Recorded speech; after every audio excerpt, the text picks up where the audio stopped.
Nesses dias difíceis, nesse contexto de pandemia, de crise na saúde, na economia, na política, nós somos fortalecidos pela palavra do Senhor.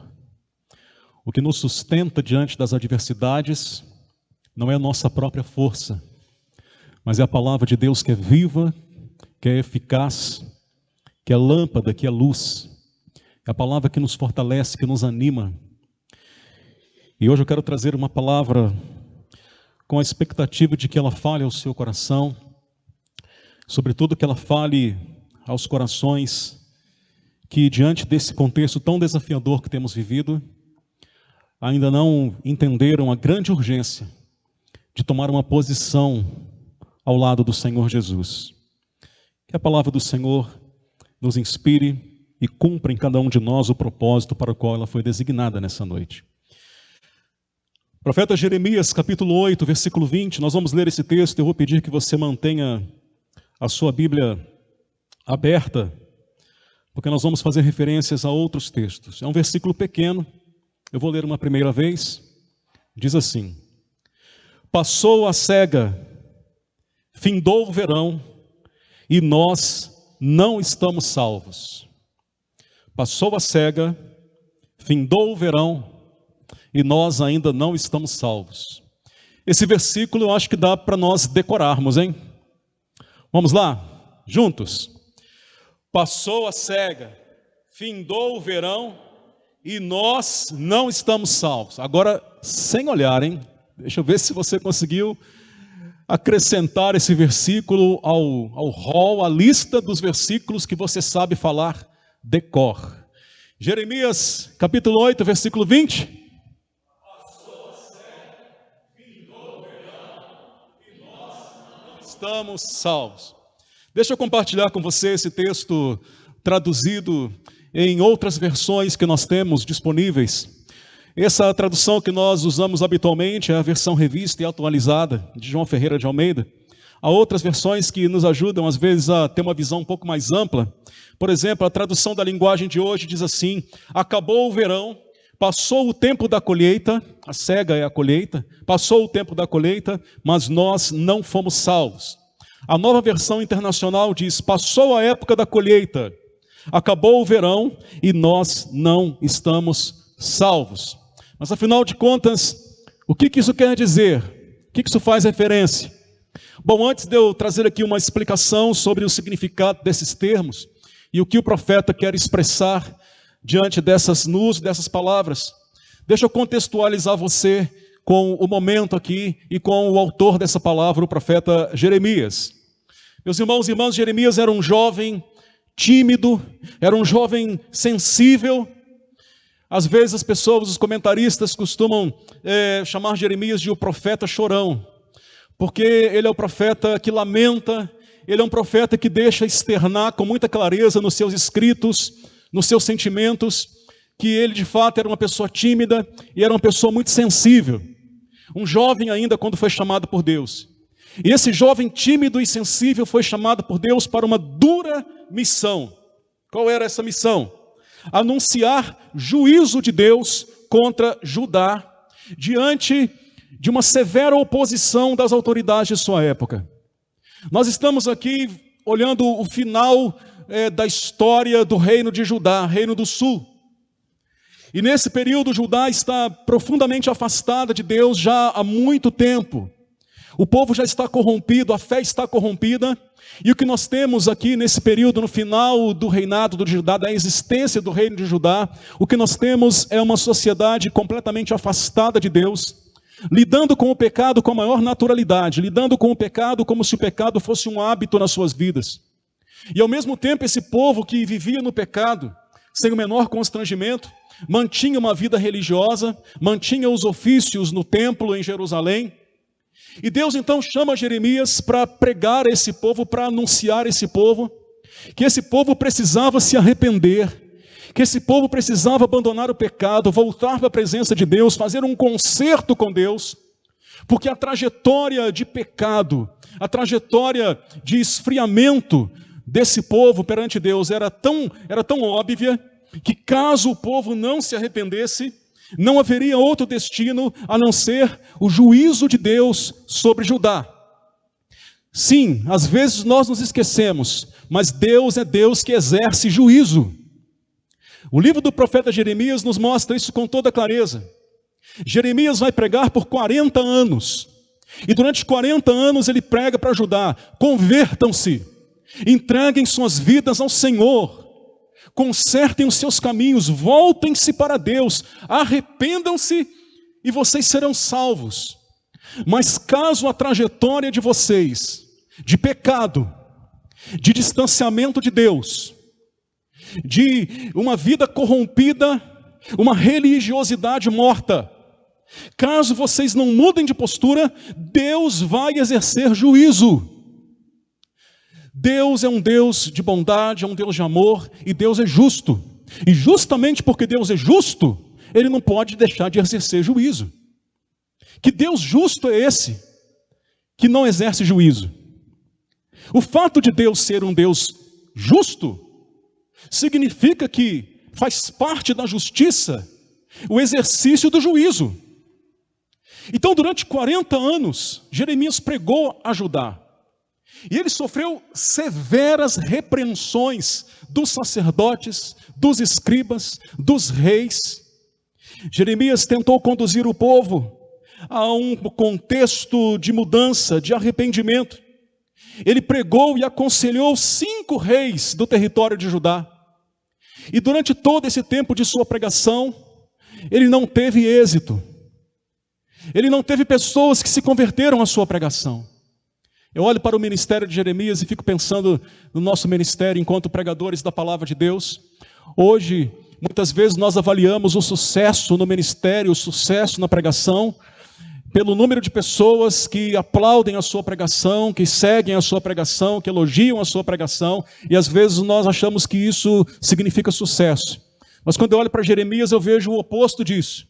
Jeremias, chamado por Deus, ungido por Deus, pregava a palavra de Deus, pregava o juízo de Deus, e durante 40 anos ele não teve seguidores, ele não teve convertidos, ele não teve pessoas que se convertessem ou que aderissem à sua pregação e ao seu ministério. Mas eu posso lhes afirmar, conforme podemos aprender nas Escrituras, que Jeremias não teve o aplauso, não teve o sucesso dos homens, mas como pregador, como profeta, como ministro de Deus, ele foi aprovado aos olhos de Deus, porque pregou o que Deus mandava ele pregar, porque pregou arrependimento, porque pregou aquilo que o povo não queria ouvir. Jeremias pregou juízo de Deus. Talvez se ele pregasse prosperidade, ele teria muitos adeptos. Talvez se ele pregasse triunfalismo, vitória, ele teria muitos seguidores. Talvez se Jeremias adotasse esse modelo que tem sido usado hoje, da teologia do coach, da potencialização das suas virtudes, do seu sucesso, talvez ele teria muitos adeptos e muita satisfação diante das pessoas. Mas Jeremias pregou o juízo. Jeremias pregou: vocês estão andando no pecado, vocês não estão levando Deus a sério, vocês precisam se converter, vocês precisam voltar-se para Deus. E essa pregação de Jeremias, ela não ecoou no coração do povo, e o povo não aderiu a essa mensagem, não aderiu aos seus apelos, e por mais que ele pregasse e fizesse apelo por 40 anos, o que ele teve foi perseguição, o que ele teve foi oposição dos homens, mas ele teve certamente a aprovação daquele que o chamou para ser comprometido com a mensagem do reino de Deus e do Evangelho. Jeremias prega por 40 anos, e o povo não muda. Então agora ele prega: o juízo virá. A que ele está se referindo? Ele está se referindo à Babilônia. O Império Babilônico está em crescimento exponencial. Os reinos vizinhos já caíram diante da força de Nabucodonosor, rei da Babilônia. E quanto mais o povo de Judá negligenciava a pregação do profeta e continuava no pecado, e continuava ignorando uma posição diante de Deus, mais a Babilônia crescia, e mais a Babilônia alcançava território, conquistava reinos e se aproximava das fronteiras de Judá para também se aglomerar a Judá. O rei de Judá, na época de Jeremias, então, quando ele percebe a iminência do ataque da Babilônia, ele busca refúgio. Mas ele não busca refúgio em Deus. Ele não busca ajuda em Deus. Ele busca ajuda no Egito. Ele faz uma aliança militar, uma aliança política com o Egito, para que Judá e o Egito, talvez unindo suas forças, pudessem fazer frente ao exército da Babilônia. Jeremias prega contra isso. E Jeremias diz para Judá: não adianta. É inútil fazer aliança com o Egito, porque o que está vindo aí é o juízo de Deus. Eu estou pregando há 40 anos, vocês não estão ouvindo. Eu estou dizendo que vocês têm que resolver a salvação de vocês, a vida de vocês. Eu estou dizendo que vocês têm que ter compromisso com Deus, e vocês estão só me ignorando. Não adianta fazer aliança com o Egito. A Babilônia virá, Jerusalém cairá, Judá cairá, e virá um tempo de exílio. Judá passaria por um exílio de um longo período de tempo. As pessoas seriam levadas para o cativeiro na Babilônia. E haveria então esse tempo de juízo de Deus, porque o povo não ouviu a palavra, porque o povo teve toda a oportunidade de se converter e não se converteu. É nesse contexto então que o profeta Jeremias, ele traz essa palavra para o povo, dizendo: passou a saga, findou o verão, e nós não estamos salvos.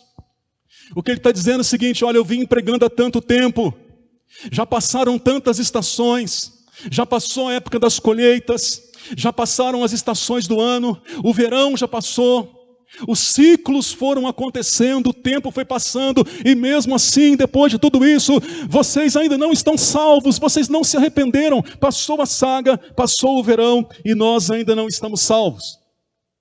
E por que ele faz referência a esses dois momentos aqui no texto, a colheita e o verão?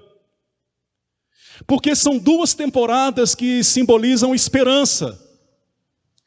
A colheita, a cega, o tempo da colheita é um tempo de esperança. Como é um tempo que alimenta esperança no coração, quando a colheita acontece, e a fartura e a abundância. O tempo da colheita é um tempo de esperança. E outro tempo de esperança é o verão. O verão é um tempo de vida, o verão é uma oposição ao inverno. O verão é um tempo que traz também o calor, o brilho do sol.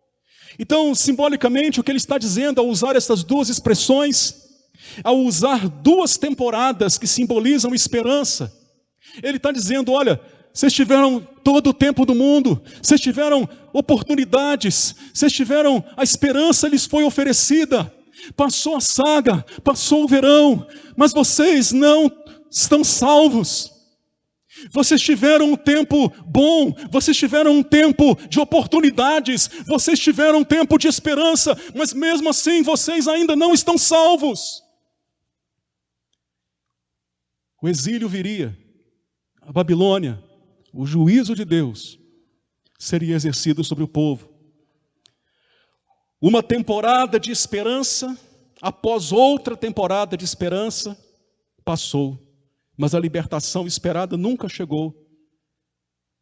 E agora a esperança se foi, porque agora é a hora do juízo. E de fato o juízo veio.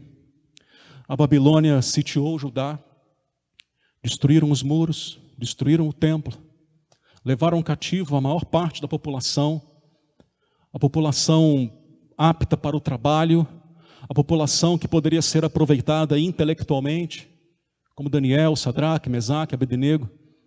Levaram para o cativeiro na Babilônia e deixaram ali em Judá, em Jerusalém, em meio aos escombros, apenas os pobres, os doentes, os miseráveis. Jeremias é deixado lá, nos monturos, na desolação, nas ruínas. Aqueles que sobreviveram, muitos deles se exilam no Egito. Jeremias, mesmo não querendo ir, ele é levado quase que à força para o Egito.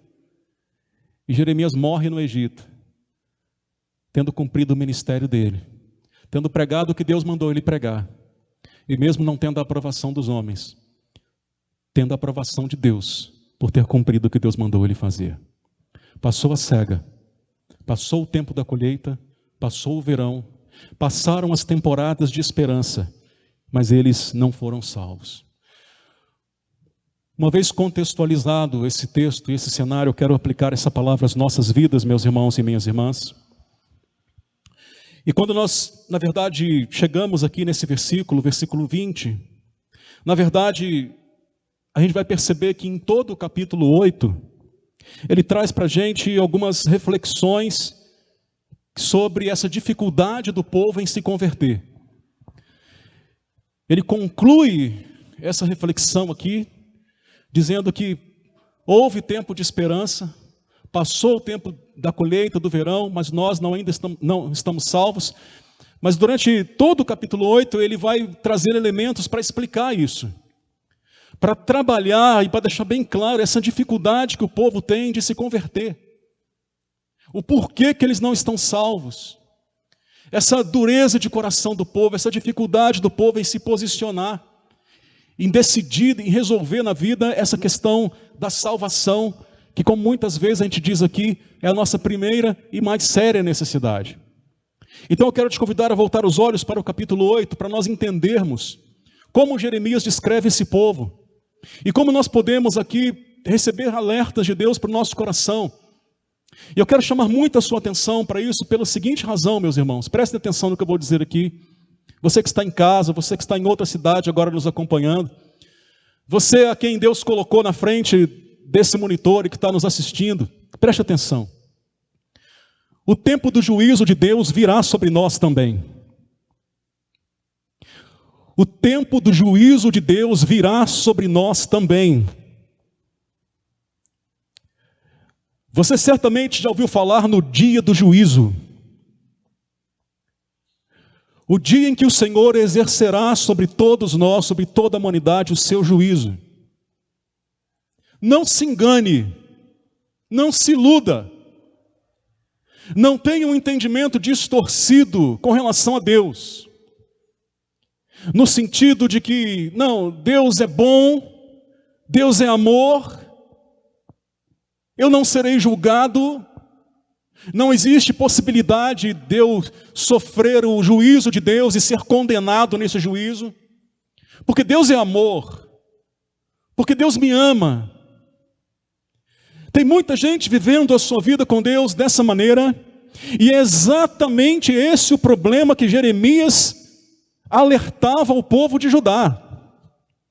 O povo ia ao templo, o povo seguia toda a normativa religiosa do tempo, mas o coração estava distante de Deus, o arrependimento não era sincero, e o posicionamento deles diante do Senhor não era autêntico. E hoje o que nós vemos? As coisas vão acontecendo, e Deus vai falando para a humanidade: voltem-se para mim, convertam-se a mim, antes que venha, como diz as Escrituras, o grande e terrível dia do Senhor. E como Jeremias proclamava, Deus tem usado aqueles comprometidos com a sua palavra a proclamar essa verdade, essa necessidade de salvação, essa necessidade de arrependimento. E como se não bastasse a proclamação daqueles que ainda permanecem fiéis à palavra, Deus continua bradando essa advertência através dos fatos que nós estamos testemunhando. Eu não tenho nenhuma dificuldade em entender essa pandemia mundial como mais um sinal de Deus para a humanidade, como um tempo de provação e um alerta de Deus para as pessoas, para nos falar da nossa fragilidade, para nos falar da nossa limitação, para nos lembrar que nós somos finitos, que a morte é uma possibilidade real para todos nós. E parece que nós já nos acostumamos com isso, e isso não nos quebranta, isso não nos leva a Deus, isso não nos leva a orar mais. E eu tenho estado preocupado porque, num primeiro momento, essa pandemia, o que deveria ser um tempo de despertamento para as pessoas, um tempo das pessoas correrem para Deus, um tempo das pessoas se converterem, começa a ser um tempo de acomodação dentro do próprio povo de Deus. E Deus às vezes usa essas coisas para nos alertar: o dia do juízo está próximo. Ainda é o tempo da colheita e do verão, ainda é um tempo de esperança para nós nos arrependermos, para nós nos convertermos, para nós acertarmos a nossa vida, mas vamos parar de desperdiçar o tempo de esperança, porque o dia do juízo vai chegar, e às vezes o que está acontecendo é o que o profeta está declarando: passou a colheita, passou o verão, e você ainda não está salvo.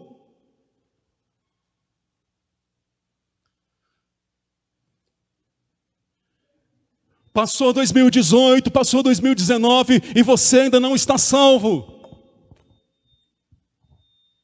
Iniciou 2020. Passou as catástrofes das enchentes no Brasil, em Minas Gerais, no Espírito Santo. E você ainda não está salvo. Estamos no meio do ano de 2020, veio a pandemia, que impactou o mundo inteiro, que mostrou a nossa fragilidade, e você ainda não está salvo. Jeremias proclamava o tempo todo: vai vir o juízo de Deus, o tempo do juízo virá, e vocês ainda não estão salvos. E o povo ignorava, o povo não dava ouvido, o povo não se posicionava diante de Deus. Então ele dizia: olha, o tempo da esperança, as oportunidades, o tempo da colheita, o tempo do verão, foi passando um após o outro, e vocês ainda não estão salvos. Esse cenário é extremamente similar ao cenário que nós estamos vivendo, e como eu disse, no capítulo 8 todo, ele tenta explicar essa realidade, mostrar como era a vida do povo diante dessa dificuldade de mudança, dificuldade de se converter. Queria que você olhasse comigo algumas coisas que ele mostra. Ele usa algumas ilustrações aqui no versículo 6 e no versículo 7. Olhe comigo. Jeremias 8, versículo 6 e versículo 7.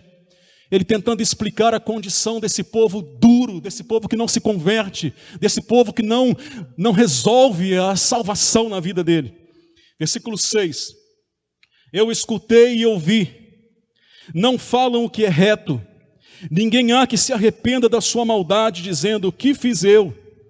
Cada um corre sua carreira como um cavalo que arremete com ímpeto na batalha.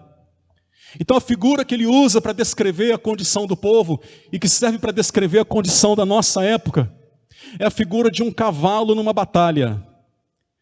Preste atenção, certamente você já viu algum filme daquelas guerras antigas, daquelas batalhas antigas, que eram disputadas na lança, no arco, na espada e no cavalo, na cavalaria. Não essas guerras modernas com armas automáticas, com tanques de guerra, com avião. Aquelas guerras antigas. Então lembra dessa cena que você já deve ter visto. Os cavalos à frente ali da batalha, com seus cavaleiros. E quando o general, o rei, balança uma bandeira, ou dá um grito, sai todo mundo gritando e cavalgando em cima dos cavalos, e os cavalos vão à cavalaria. E lá do outro lado do vale tem outro exército. Aí do outro lado os caras pegam a lança, eles colocam a lança assim, virada de frente para o exército inimigo. Eles vão com as espadas, o outro exército vem também na direção do exército inimigo, e eles vão, e os cavalos vão direto. Lá na frente tem lanças, lá na frente tem espadas, lá na frente tem estacas. Os adversários fincam estacas no chão com as pontas ali pontiagudas, e os cavalos vão indo na direção da estaca, na direção da lança, e eles se arremetem ali, eles se lançam, eles batem, eles morrem. Assim são os cavalos da batalha. Jeremias está dizendo: vocês estão fazendo a mesma coisa. Vocês estão fazendo a mesma coisa. Vocês estão vivendo como os cavalos vão para a batalha. A morte está ali na frente, a destruição está ali na frente, a estaca, a lança, a espada, o juízo está ali na frente, e vocês estão indo para ele, para se arrebentar, para se matar, como um cavalo corre para a batalha. Essa é a imagem que Jeremias usa para descrever o povo de Judá. E essa palavra, ela é contextualizada pelo Espírito Santo de Deus para a nossa geração. Então Deus vai falando, Deus vai mostrando através das coisas que estão acontecendo, que o fim está próximo, que o juízo de Deus está chegando. E nós continuamos igual ao povo de Judá, nós continuamos a mesma vida, nós continuamos sem render o nosso coração a Jesus, nós continuamos, muitos de nós, sem aceitar Jesus como Senhor e Salvador, e estamos indo igual um cavalo na batalha, estamos indo para o juízo, estamos indo para a morte. Deus tem falado, Deus tem mostrado, e a gente parece que não se sensibiliza mais com as coisas. Tamanha a dureza do nosso coração, tamanho é o esfriamento da população com relação a Deus. Vem essa pandemia, no início, todo aquele quebrantamento, aquele clamor, no início, as pessoas cantando hinos de louvor na janela, no início, qualquer transmissão que a gente fazia, de forma mais precária possível, tinha lá 400, 500, 700 pessoas querendo ouvir a palavra de Deus, mas o tempo passa, aí já acomoda de novo, e aí parece que não precisa mudar nada, parece que não precisa buscar a Deus, parece que não precisa acertar a vida com o Senhor, e o cavalo continua correndo para a batalha. Os sinais estão diante dos olhos de todos nós, mas a maioria das pessoas não está nem aí. E pior, a palavra de Jeremias não foi para um povo pagão, a palavra de Jeremias foi para o povo de Deus, foi para Judá. E o pior de tudo é que às vezes o povo de Deus não está nem aí. O povo que frequenta as igrejas não está nem aí. Não percebe o que está acontecendo. Deus está usando todos os meios para gritar, como Jeremias gritou para ajudar. O juízo está chegando, convertam-se. O juízo está chegando. Arrependam-se. Busquem a salvação. E passa a cega, passa o verão, e nós ainda não estamos salvos. A pessoa tem uma enfermidade, a pessoa passa por um aperto, e mesmo assim ela não entrega a vida a Jesus. A pessoa ouve a pregação, sabe que é verdade, mas mesmo assim ela não entrega a vida a Jesus. A pessoa frequenta a igreja há anos, já ouviu não sei quantas mensagens, mas mesmo assim ela ainda não aceitou a Jesus. Passou a cega, findou o verão e ainda não está salva. O coração está cauterizado, o coração está duro. E como um cavalo corre para a batalha, sabendo que tem uma estaca lá na frente, sabendo que tem uma espada e uma lança, assim as pessoas vão vivendo. Essa era a realidade de Judá. Essa pode ser a realidade de muitos que me ouvem nessa noite. Jeremias continua falando sobre essa condição do povo. E nessa situação, primeiro ele mostra que o povo está indo numa direção, mas o povo não muda a direção. É o cavalo na batalha. E ele quer dizer o seguinte: Judá, vocês estão numa direção errada, mudem de direção. E o povo não mudou de direção. Irmão, irmã que me ouve nessa noite, talvez você está como aquele cavalo na batalha. Talvez a tua vida está indo na direção errada. Então a palavra do profeta, a palavra do Senhor para a sua vida é essa: mude de direção. Mude a direção da sua vida, porque o dia do juízo está próximo. Mas em uma segunda, e eu vou concluir com essa, uma segunda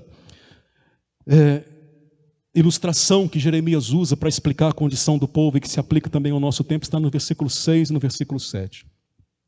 Aliás, no versículo 7, e no versículo 7, quando diz assim: até a cegonha no céu conhece as suas estações, a rola, a andorinha e o grou observam o tempo da sua arribação, mas o meu povo não conhece o juízo do Senhor.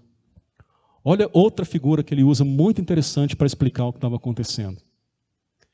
Ele quer dizer que até as aves conhecem as suas estações, ou seja, até as aves sabem o momento de ir e o momento de voltar. Até as aves sabem o momento dela migrar e o momento dela retornar da migração dela. A ave, ela percebe a estação. Olha que coisa, olha como é que Deus nos ensina. As aves, ela percebe o momento, e ela sabe que aquele momento é o momento dela mudar de direção. Então, às vezes, a gente vê as aves migrando no inverno, né? E voltando no verão. Quem é que fala para as aves? Ô cegonha, ô andorinha, está na hora aí, de vocês migrarem. Está na hora de vocês mudarem de direção. Quem é que fala para as aves? Ninguém. Ninguém precisa falar para as aves a hora delas mudarem a direção. Mas ela observa o momento e ela sabe a hora dela mudar de direção. Olha o que Jeremias está dizendo. Até as aves sabem perceber isso. E aí Deus fala através dele. Mas o meu povo não faz isso. É o que eu falei. Tudo aí para a gente ver. Olha a estação que nós estamos vivendo. O momento que nós estamos vivendo. Um momento que deveria dizer para a gente assim, opa, é hora de eu mudar a direção da minha vida. É hora de eu migrar para mais perto de Deus. Opa, está muito claro que esse momento que eu estou vendo, a estação, está me dizendo que é hora de eu migrar. É hora de eu mudar a minha direção. As aves fazem isso. Nós deveríamos fazer isso também.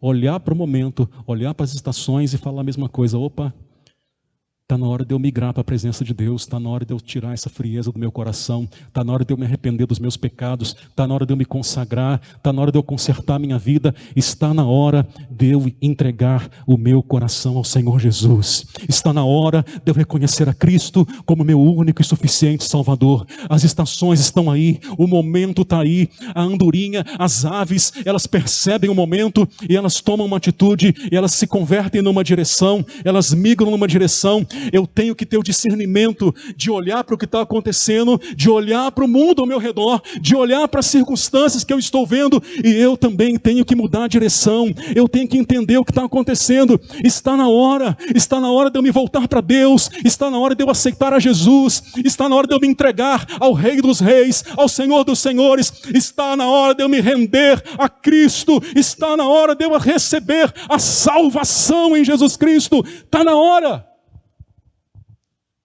O tempo que eu estou vivendo está me mostrando isso. Do mesmo jeito que mostra para as aves a hora delas mudarem, o nosso tempo está nos mostrando que é hora de mudar. É hora de você mudar, meu irmão. É hora de você mudar, minha irmã. Mudar de vida. Mudar de pensamento, mudar de conduta. É hora de você migrar para a presença de Deus. É hora de você migrar de uma vida que ainda não recebeu a Cristo como Senhor, para uma vida que declara que Cristo é o seu único e suficiente Salvador.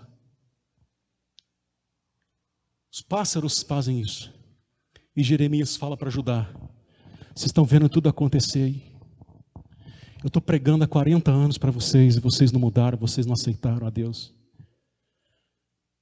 Deus está divertindo vocês de tantas maneiras, e vocês estão continuando a vida do mesmo jeito. Eu estou falando que vocês têm que se converter, e vocês continuam do mesmo jeito. E Jeremias pregava, e pregava, e pregava, e ele chorava, ele lamentava, e Deus mandava ele continuar pregando, e ele pregava. E ele dizia para o povo: vocês não estão entendendo, vocês têm que se voltar para Deus, vocês têm que tomar uma posição ao lado de Jesus, vocês têm que ser salvos, vocês estão correndo igual um cavalo corre para a batalha, vocês estão indo na direção errada e continuam indo na direção errada, mesmo eu falando para não ir, vocês estão indo, mesmo Deus dizendo para vocês não irem, vocês estão indo como um cavalo na batalha. Olha para a andorinha, olha para a cegonha, elas olham para o momento e elas percebem que é hora de mudar, elas olham para o momento e elas sabem a hora de ir e a hora de voltar. Olhem para o momento Então hoje, vamos atualizar essa palavra. Irmãos e irmãs, você que nos ouve, olhe para o momento, olhe para o que está acontecendo, olhe para essa pandemia, olhe para as mortes, olhe para os enfermos, olha para a nuvem de poeira, para a nuvem de gafanhotos, olha para os terremotos, olha para a crise mundial, olha para o vazio existencial que assola a humanidade, olhe para a corrupção, olhe para a violência, olha para tudo isso que está aí, e seja como as andorinhas, perceba que é hora de mudar de direção, é hora de você perceber que Deus está mostrando, o juízo virá, o tempo do Senhor virá, o julgamento do Senhor virá, o cativeiro poderá vir, como veio sobre Judá, mas antes disso, Deus está alertando, Deus está chamando, Deus está advertindo, convertam-se. O que nós vamos fazer? Nós vamos continuar como um cavalo que segue para a batalha? Nós vamos continuar insensíveis? Nós vamos continuar achando que está tudo normal, que está tudo bem? Ou nós vamos ser como a andorinha, como as outras aves que percebe o momento e muda de vida?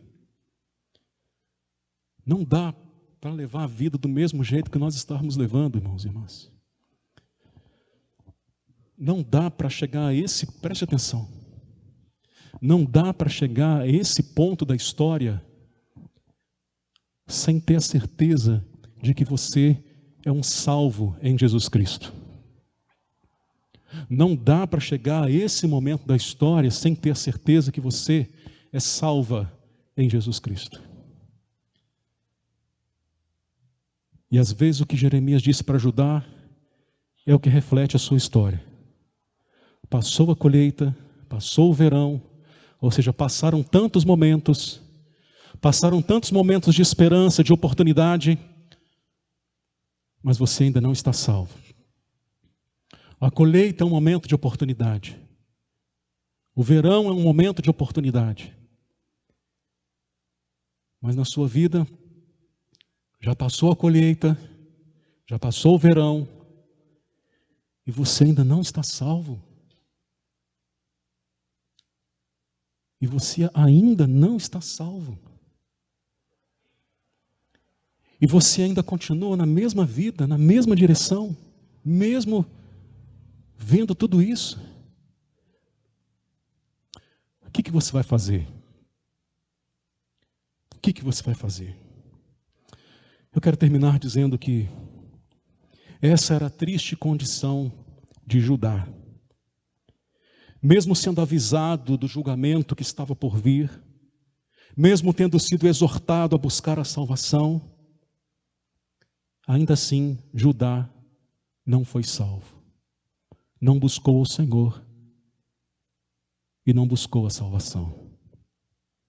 Veio o cativeiro, veio a Babilônia, 70 anos de opressão e de exílio sobre o reino de Judá.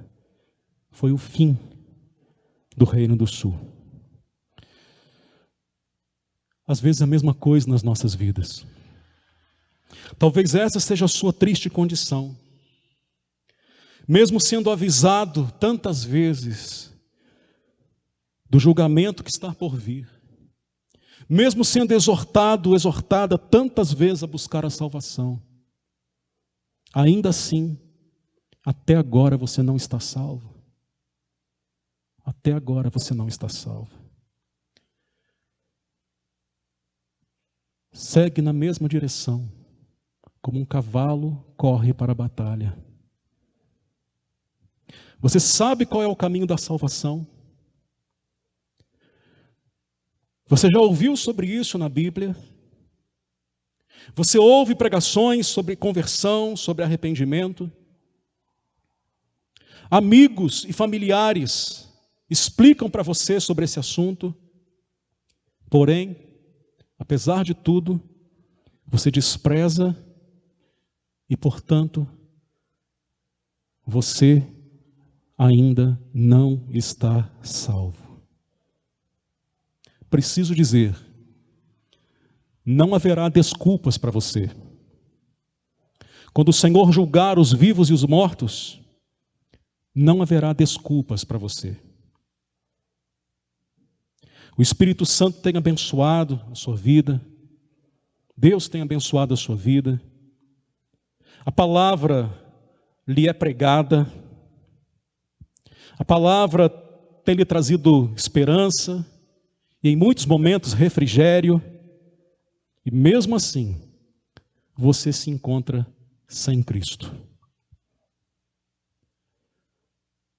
Assim como as estações descritas ali pelos pássaros, essas oportunidades de esperança, elas chegam a você. A colheita chega a você. O verão chega a você. Mas você está deixando passar. Então, passa a cega, passa o verão, e você ainda não está salvo. Termino aqui essa palavra. Uma esperança de que ela tenha penetrado no seu coração como uma espada de dois gumes. E numa esperança maior ainda, de que essa noite seja um tempo de colheita, seja um verão, ou seja um tempo de oportunidade para você. Para que você não se enquadre dentre esses para os quais pode-se dizer: passou a colheita, passou o verão, ou seja, passaram tantas oportunidades e você ainda não está salvo. Não dá para continuar do mesmo jeito, meu irmão. Não dá para continuar num caminho errado. Não dá para continuar como um cavalo corre para a batalha. É hora de fazer como os pássaros. Perceber o que está acontecendo, perceber a estação, o momento, e migrar. Não haverá desculpas. O juízo está vindo. O juízo veio sobre Judá. O juízo virá sobre a humanidade. O juízo virá sobre a terra. O juízo virá sobre a igreja.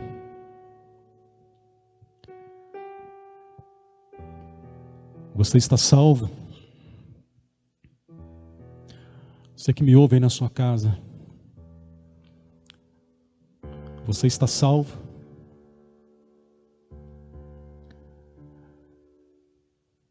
Passou a colheita, passou o verão,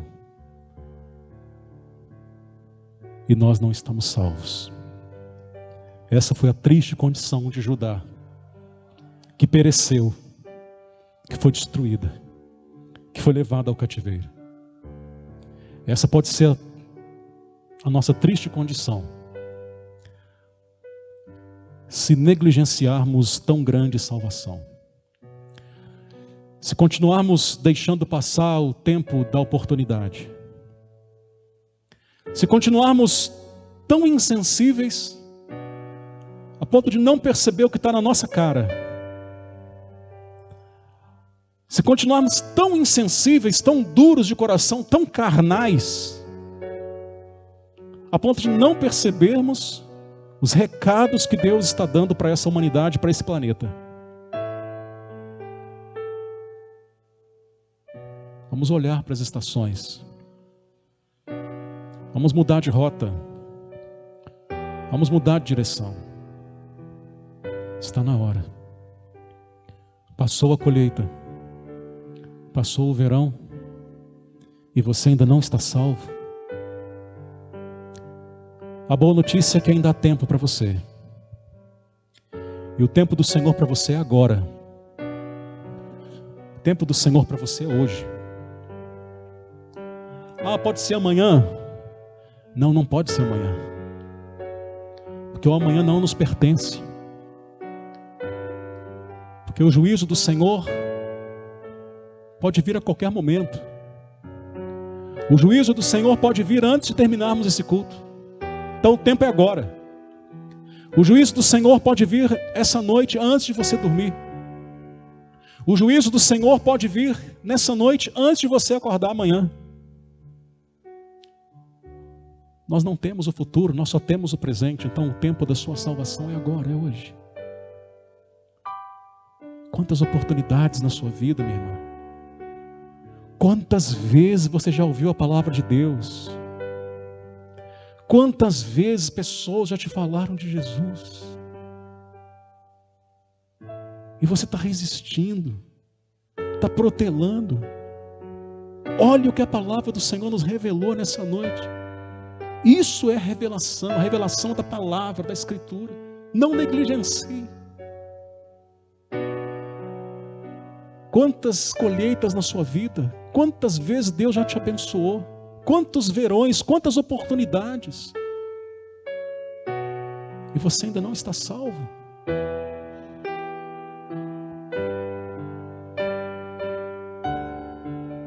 Esse é o tempo de Deus para a sua vida. Eu quero orar por você nessa noite. Quero orar por você que está em casa nos acompanhando. Eu tenho pensado nesses dias, irmãos e irmãs, com tantas restrições para o culto, quantas oportunidades nós temos perdido de fazer um apelo, de conclamar as pessoas a entregar a vida a Jesus. E nós não podemos ficar 90 dias, 120 dias, sem usar esse espaço, sem usar a palavra de Deus, para dar oportunidade às pessoas para se reconciliarem, para se arrependerem. Num primeiro momento foi tempo de pregar encorajamento, sim, foi tempo de pregar esperança. Mas Deus tem ministrado no meu coração que agora é tempo de pregar salvação. Já pregamos muito sobre esperança nesses 90 dias de pandemia, já pregamos muito sobre encorajamento. Mas não adianta você ter esperança, não adianta você estar encorajado, se você não for salvo. Então está na hora. Chega de passar a colheita, chega de passar o verão e você ainda não está salvo. Queria orar por você nessa noite. Vamos ficar de pé? Vamos orar. Eu quero orar por você que está em casa também. Você que está em casa, você é salvo? Você já entregou sua vida a Jesus? Você que está em casa, quantas oportunidades você já teve? Mas você se enquadra nisso aí? Passou o verão, passou a colheita e você ainda não está salvo? É a hora de Deus para a sua vida.